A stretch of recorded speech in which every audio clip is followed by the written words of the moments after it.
Kenzie Johnston with Cattle News Central, bringing you your January 5th cattle industry headlines. Brought to you by Idaho Livestock. Their American Aberdeen cattle are different by design.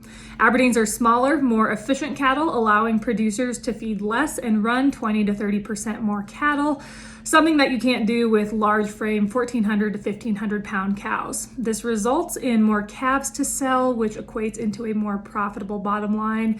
It's all about pounds per acre, not pounds per animal.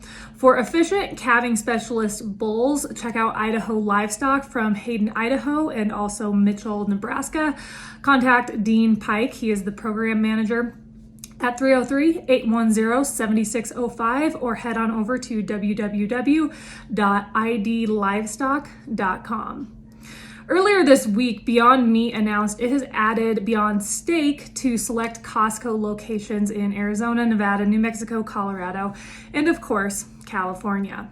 The Beyond Steak is the company's first venture into offering a plant-based steak. According to the fake meat company, the plant-based steak strips, so the product just comes in strips. It doesn't actually resemble what a normal steak would look like. It offers a juicy, tender experience with 21 grams of protein in each serving. The product is made with a base of wheat gluten and faba bean protein. So keep in mind, a lawsuit was recently filed in the Southern District of Iowa accusing Beyond Meat of misrepresenting protein content in numerous products that they offer. So besides the fact that this fake steak is nowhere close to what a traditional steak would be like, who knows if the product actually has that 21 grams of protein that they claim. Cassie Fish with the beef read reported on Wednesday, USDA choice box beef is $14 per hundredweight higher than a year ago, which is record high for the first week of January in all of history. Fed cattle prices are about $12 off the all-time high for early January that was set back in 2015. As we all know, the drought has caused a significant drop in both fed and feeder cattle supplies, which will make life difficult for both packers and cattle feeders as we head into 2023. Both will be battling with capacity utilization and also battling for profits. Packers, they're going to do their best to try to lose as little as possible. And feeders, they'll try to capitalize on upside potential in cash prices while dealing with high-priced feeder cattle, increased cost of gains, and lost operational efficiency. 2023 is starting the year off with high cattle markets, but even higher prices are expected as we move through the year, according to Fish. With that being said, higher prices are also on tap for consumers, grocers, and food service. Fish believes it's highly probable over the next 24 months, given the record high beef demand that we've experienced over the last 2 years, that wholesale box beef values will spend more time near $300 per hundredweight versus being closer to $250 per hundredweight. Packer margins will be under pressure over the next year, but high wholesale values will help them with that issue. In conclusion, Fish said 2023 will be a major year of adjustment for everyone in the supply chain, with a 4 to 5% reduction in cattle and beef. That number sounds manageable on the surface, but it will be quite a change considering over the last 3 years, with the exception of COVID disruptions, everyone has had access to all the beef and cattle that they desired. Price still rations supply, even in a mature market like the beef industry.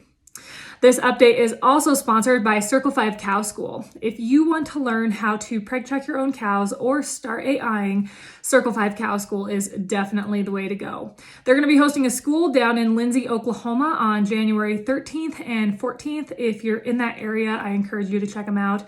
And if you want to check out their schedule, head on over to www.circle5cowschool.com. That's the number 5 in there, or go ahead and just give them a follow on Facebook. KCRA News out of California has reported as of January 1st, large trucks and buses made before 2010 are no longer allowed to cruise California roadways. The rule, which applies to diesel vehicles that weigh at least 14,000 pounds, is the final rule in a set of clean air regulations the California Air Resources Board passed almost 15 years ago. According to the Air Resources Board, 2010 and newer engines do a better job of filtering out harmful particulate matter. When we passed the regulations back in 2008, it was to reduce community exposure of toxic air contaminants. The rules are in place to protect public health, said a spokesman for the board. California state regulators claim big rigs only make up about 6% of vehicles registered in the state, but they account for more than half of the pollution emitted from mobile sources. To enforce the new rule, the California Department of Motor Vehicles will deny registration for vehicles that are not in compliance. The agency is also working with the EPA to help enforce the rule for vehicles coming in from out of state. With 10% of California's commercial motor vehicles being affected by this new rule, it's unclear how the state and nation's supply chain is going to be affected. Truckers in California and across the West are bracing themselves for even more regulations as California state regulators consider phasing out the sale of new diesel and gas-powered engines over the next 2 decades. I don't know how these government officials and how all these regulators expect our country to continue to function without gas-powered and diesel-powered vehicles. I know California, they're all about going electric, but it's been proven that electric vehicles cannot handle such activity. They can't handle such long hauls. They aren't comparable to a regular diesel-powered truck.